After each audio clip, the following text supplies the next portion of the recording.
خطبہ مسلمہ کے بعد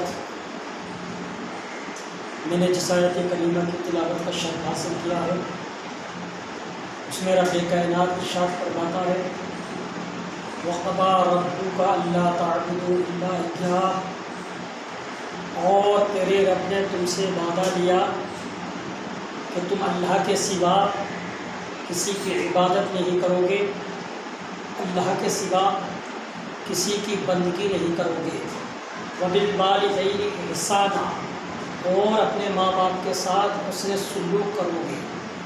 حضرات محترم، اللہ رب العزت نے پورے قرآن مجید میں 15 مقامات پر اپنے حقوق کے ساتھ ماں باپ کا حقوق کا ذکر فرمایا ہے۔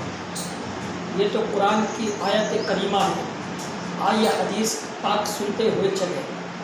حدیث پاک میں آیا ہے کہ ایک مرتبہ پیارے آقا صلی اللہ تعالیٰ علیہ وسلم کی بارگاہ میں ایک صحابی رسول آئے۔ آنے کے بعد عرض کرنے لگے یا رسول اللہ صلی اللہ تعالیٰ علیہ وسلم، ماں باپ کا مرتبہ کیا ہے؟ ما حق الوالدین کا مرتبہ کیا ہے؟ میرے پیارے آقا صلی اللہ تعالیٰ علیہ وسلم نے ارشاد فرمایا ما جنتک و نارک، تیرے ماں باپ تیرے لیے جنت بھی ہیں، تیرے ماں باپ تیرے لیے دوزخ بھی ہیں۔ معاملہ سمجھ میں نہیں آتا، نبی فرما رہے ہیں تیرے ماں باپ تیرے لیے جنت بھی ہے، تیرے ماں باپ تیرے لیے دوزخ بھی ہے۔ تو سنو، اگرچہ تو اپنے ماں باپ کا فرما بردار ہے تو اللہ رب العزت تجھے جنت عطا فرمائے گا، اور ماں باپ کا نافرما بردار ہے، ماں باپ کی عزت نہیں کرتا ہے تو اللہ رب العزت تجھے دوزخ عطا فرمائے گا۔ ایک صحابی رسول میرے آقا کی بارگاہ میں حاضر ہوتے ہیں اور حاضر ہونے کے بعد عرض کرتے ہیں یا رسول اللہ صلی اللہ تعالیٰ علیہ وسلم، ماں باپ کا مرتبہ کیا ہے؟ میرے پیارے آقا صلی اللہ تعالیٰ علیہ وسلم نے ارشاد فرمایا اگر کوئی بندہ صبح اس حال میں کرے کہ اس کے ماں باپ اس سے راضی ہوں، اپنے ماں باپ کا فرما بردار ہو، تو اللہ رب العزت اس کے لیے جنت کے 2 دروازے کھول دیتا ہے۔ اگر اس کے ماں باپ میں کسی کا ایک کا انتقال ہو گیا ہے تو اللہ رب العزت اس کے لیے جنت کا 1 دروازہ کھول دیتا ہے، اور اس کی صبح اس حال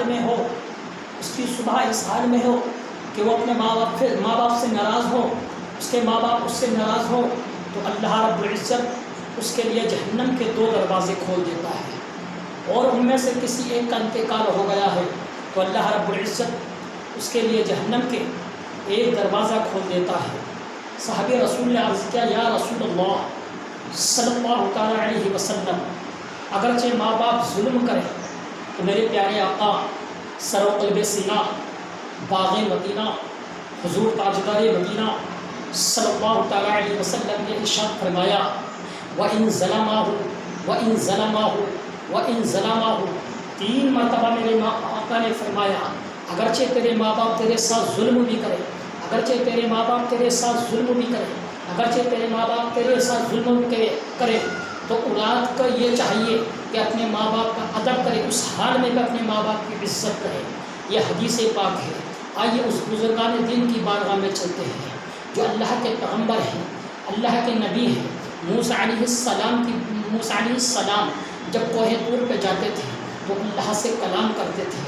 رات میں جا رہے ہیں تو اللہ سے کلام کر رہے ہیں، دن کے 12 بجے جا رہے ہیں تو اللہ سے کلام کر رہے ہیں، رات کی سیاہیوں میں جا رہے ہیں تو اللہ سے کلام کر رہے ہیں۔ ایک مرتبہ حضرت موسیٰ علیہ السلام کوہ طور پر اللہ سے کلام کرنے کے لیے جا رہے تھے، اچانک آپ کا پیر پھسل گیا، رب کی بارگاہ میں سے آواز آئی اے موسیٰ علیہ السلام سنبھل کے آیا کرو۔ حضرت موسیٰ علیہ السلام نے فرمایا کہ پروردگار عالم، میں اب سے پہلے آیا، رات میں آیا تو اس سے کلام کیا، دن میں آیا تو اس سے کلام کیا، رات کی سیاہیوں میں آیا میں تجھ سے کلام کیا، مگر تو نے آج تک مجھ سے یہ نہیں کہا کہ موسیٰ سنبھل کے آیا کرو۔ اللہ رب کی بارگاہ سے آواز آتی ہے اے موسیٰ علیہ السلام، جب بھی تو مجھ سے کلام کرنے کے لیے آتا تھا تو اس وقت تیرے پیچھے تیری سلامتی کے لیے تیری ماں دعا کے لیے ہاتھ اٹھایا کرتی تھی، اب تیری والدہ کا انتقال ہو گیا ہے، اب وہ ہاتھ نہیں رہے ہیں، حضرت موسیٰ علیہ السلام نے عرض کیا یا رسول اللہ یا اللہ، حضرت موسیٰ علیہ السلام نے عرض کیا اے پروردگار عالم، جنت میں میرا ساتھی کون بنے گا؟ تو غیب سے آواز آتی ہے اے موسیٰ علیہ السلام، فلاں بستی کا ایک قصاب جنت میں تیرا ساتھی رہے گا۔ حضرت موسیٰ علیہ السلام اس قصاب کے قریب پاس پہنچتے ہیں۔ پاس پہنچنے کے بعد اس قصاب کو کیا دیکھتے ہیں کہ وہ قصاب اپنی دکان پر گوشت فروخت کر رہا ہے، گوشت کو بیچ رہا ہے اور اپنی زبان سے بد کلامی بھی کر رہا ہے، اپنی زبان سے گالیاں بھی بکتا نظر آ رہا ہے۔ حضرت موسیٰ علیہ السلام نے اپنے دل میں سوچا یہ تو گالی بھی بک رہا ہے، بد کلامی بھی کر رہا ہے، اور اللہ فرماتا ہے کہ موسیٰ کا ساتھ جنت میں رہے گا، یہ میرا ساتھ جنت میں کیسے رہے گا؟ موسیٰ علیہ السلام اس قصاب کے پاس پہنچتے ہیں اور پہنچنے کے بعد عرض کرتے ہیں ایک قصاب میں تیرا مہمان ہوں۔ اس قصاب نے کہا بیٹھ جائیے۔ اس قصاب نے اپنا گوشت فروخت کیا، گوشت ختم کرنے کے بعد اپنی دکان بند کرنے کے بعد اپنے مہمان سے کہتا ہے اے مہمان آئیے گھر چلتے ہیں۔ حضرت موسیٰ علیہ السلام اس قصاب کے گھر پہنچ جاتے ہیں۔ پہنچنے کے بعد کیا دیکھتے ہیں کہ وہ قصاب اپنے ہاتھوں سے روٹیاں بناتا ہے، وہ قصاب اپنے ہاتھوں سے ہانڈی بناتا ہے۔